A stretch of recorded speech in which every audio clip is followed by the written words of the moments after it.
फिर बोलते हैं कि उसका पात्र कौन है। आप श्रीमद् भागवत पुराण की रचना कर रहे हैं, इसका पात्र कौन है, किसको सुनना चाहिए?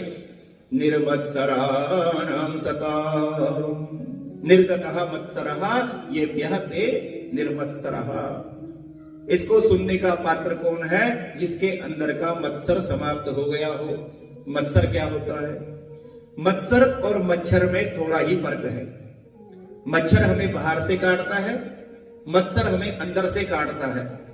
मत्तः अग्रे सरति, अगर हम किसी को आगे बढ़ता देखते हैं तो बाहर अंदर का मत्सर हमें काटने लग जाता है।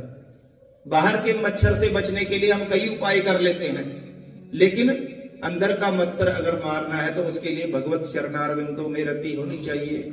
भगवान के चरणों में अगर प्रीति है, रति है, तो जाकर के हमारे अंदर का मत्सर मर जाता है। ये मत्सर कैसा है कि हमने किसी का उत्कर्ष देखा, वैभव देखा, मान बढ़ाई देखी, तो ये मत्सर हमें काटना शुरू कर देता है। जो बड़े बड़े महापुरुषों को भी कभी नहीं छोड़ता है। कंचन तजना सहज है, सहज प्रिया का नेह, मान बढ़ाई ईर्ष्या दुर्लभ तजना ये।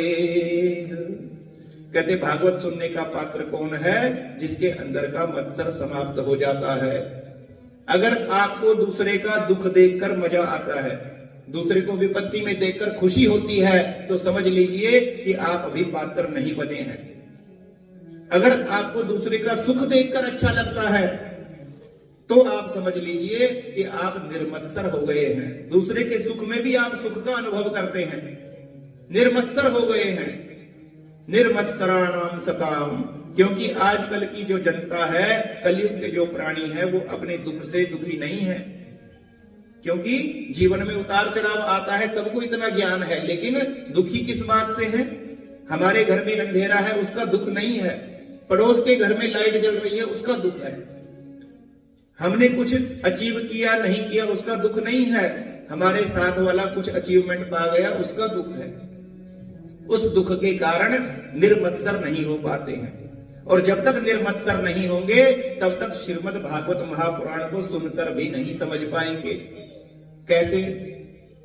कहते हैं कि गाय का दूध अमृत के समान है, अमृत के समान है, लेकिन अगर थोड़ा सा भी खट्टा बर्तन ले लोगे तो दूध डालते ही फट जाएगा, वो भी नहीं टिकता।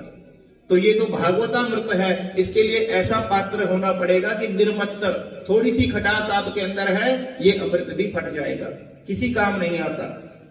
अच्छा महाराज।